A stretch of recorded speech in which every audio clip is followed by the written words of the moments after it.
こんにちは、むしょこです。今回の動画では、海外から日本への国際電話を安くかける方法について紹介したいと思います。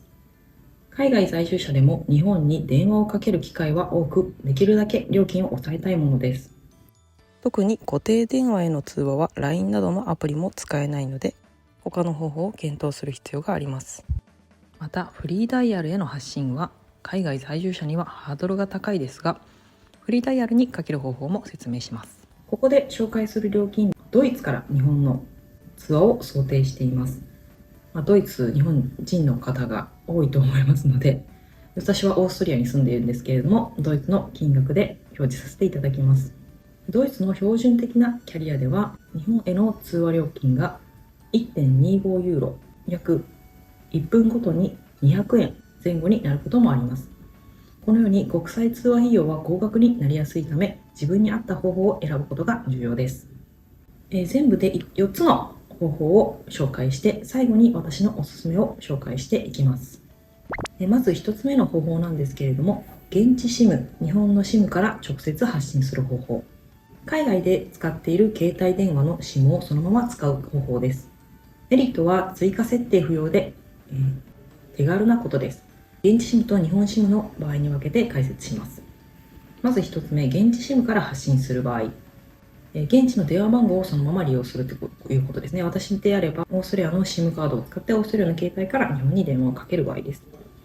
メリットとしては、新しいアプリや番号が不要で、いつもの電話機能で発信できるということ。それに反対してデメリットなんですけれども、通話料金が高額な場合があります。例えば、私、オーストリアの格安キャリアでは、日本固定電話への通話が毎分 0.1 ユーロ、約15から16円と安いケースもありますが、一般的にはドイツなど欧州のキャリアは約200円前後となることもあります。必ず事前に自分の契約プランを確認しましょう。次に日本の SIM から発信する方法です。海外にいても日本の SMS 認証などをする場合に備えて日本の SIM カードを持っている方は結構いらっしゃると思います。日本の電話番号であっても海外から日本にかける場合はローミングを使用することになります。メリットとしてはいつもの日本の電話番号でかけられるので、相手にとっては着信履歴に自分の番号が、日本の番号が表示されるので、不信感もないと思います。反対してデメリットとしては、海外でのローミング通話料金が高額になることです。例えば NTT ドコモの場合、海外発信で日本宛て固定電話にかけると1分ごとに80円でした。最近の格安プラン、アハモとかポボなどありますけれども、データローミングが無料でも音声通話は別料金ということが多くて、高額になるのが通常です。このため、日本の番号からどうしてもかけたいと料金を気にしない人向けの最終手段と考えましょう。2つ目の方法が、VoIP アプリを使う、インターネット電話アプリを使う方法です。スマホのアプリ経由で電話する方法です。代表的なのはバイバーアウト、今は楽天バイバーという名前のようです。もしもし81が提供している Keep Calling というアプリを使う方法です。アメリカにお住まいの方は Google Voice というサービスもあります。これらは電話番号がなく発信専用で通話するサービスです。インターネット回線を利用しています。設定利用開始が簡単で低料金なのが特徴です。メリットとしてはとにかく通話料が安い点です。例えばバイバーアウト、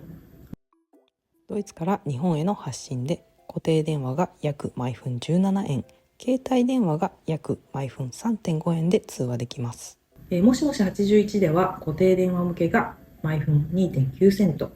こちらも 3.5 円ですね。携帯電話向けでは毎分 4.9 セント、約 5.8 円と非常に低価格で通話できます。アプリをインストールし、クレジットをチャージするだけで使い始められます。デメリットとしては着信ができません。電話番号を持たない発信専用のサービスなので、相手から電話をかけられることはありません。また、相手の着信履歴には非通知またはアプリ固有の番号が表示される場合があります。そのため、安く発信だけしたい、または着信は不要という人に最適です。ちなみになんですが、もしもし81というサービスは、さらに現地の固固定回線を利用する通話方法も提供しています。ドイツやオーストリアでは対応していないんですけれども、アメリカやフランスなどでは利用可能です。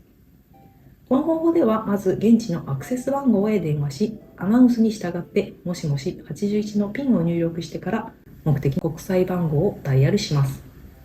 こちらのメリットとしてはデータ通信を使わないため通話が安定します。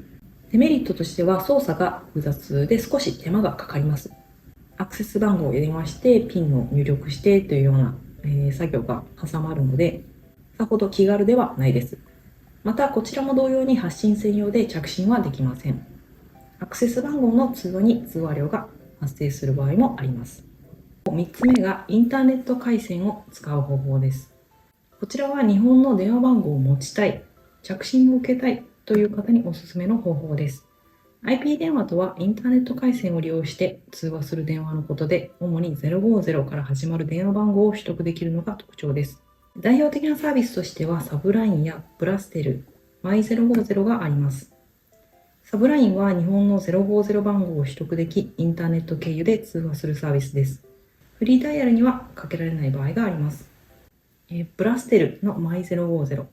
こちらも50番号を取得して使うタイプの IP 電話です。特筆すべきは例外的に日本のフリーダイヤルにもかけられる点です。ただし、非通知、拒否のフリーダイヤルにはかけられない場合があるので注意してください。メリットとしては、050番号であれば日本国内の携帯や固定電話から発信および着信ができます。例えば、ブラステルの基本料金は月額約500円程度で、固定電話宛てなら日本国内外問わず約毎分11円。固定電話の場合はプランにより毎分3から11円。固定電話宛ては特に安く約毎分 3.5 円ほどで通話できます。デメリットとしては初期費用が必要で、番号取得に500円から1000円程度がかかります。また、警察や消防などの緊急通報番号にはつながりません。また、SMS 認証など050番号では SMS の機能が使えないので認証はできません。さらに、050番号取得には月額費用約300円から550円ほどがかかることがあります。ここでスカイプの終了について補足しておきます。スカイプの国際電話機能をよく使っていたよという方も多いと思います。スカイプは2025年の5月にサービスを停止しました。それ以前に購入したクレジットについては、なくなるまでこれまで通りの国際電話に使うことができますが、クレジットがなくなるとスカイプダイヤルパッドを使用した国際電話はできません。新しい MS Teams にはスカイプダイヤルパッドのような機能はありません。しかし、スカイプクレジットが残っている場合は Teams からスカイプダイヤルパッドを呼び出して電話をすることができます。調べたところ、例えば Teams テレフォン、これが月に10ユーロ、それプラスマイクロソフト Teams エッセンシャルという 3.7 ユーロのサブスクリプションをすることによって国際電話をすることができるようです。で、番号の取得に関してもソフトバンクのユニトークというサービスを組み合わせることでできるようですが、どちらかというと企業向けのサービスで個人で使うにはコスパが悪いと思います。最後に4つ目の方法がコレクトコールでつなぐ方法です。KDDI が提供するジャパンダイレクトのようにオペレーターを介して相手に着信を承諾してもらう方法です。こちらは着信者払いとなりますので、発信者は料金を負担しなくて済むということがメリットになります。しかし相手が料金を負担するので、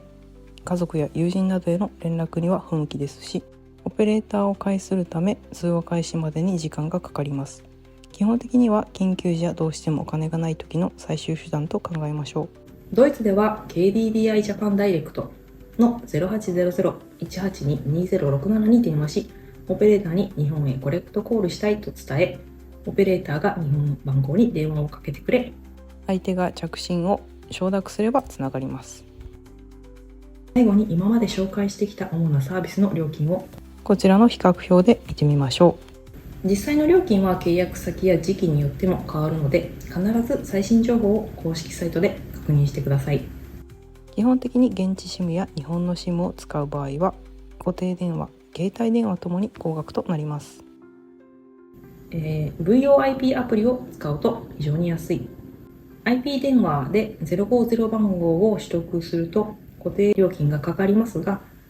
番号が取得できるということと、マイ050を使った場合にはフリーダイヤルが使えることが利点となります。コレクトコールは発信者は無料、受信者払いです。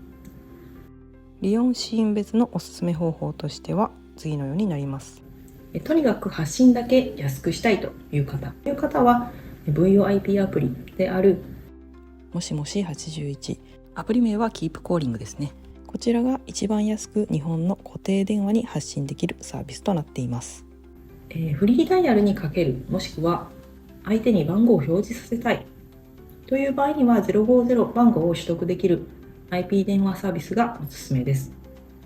ブラステルは海外から国内フリーダイヤルへの発信ができます。着信もしたいし安定した番号が欲しいという場合も IP 電話で050番号を取得するのが良いと思います。月額500円前後で番号を維持でき、日本の携帯固定電話から着信もできます。この動画の内容をまとめたブログ記事も概要欄に貼っておきますので、ぜひ合わせてチェックしてみてください。今回の動画は以上となります。皆さんが普段使っている国際電話サービスがあれば、ぜひコメント欄で教えてください。最後までご覧いただきありがとうございました。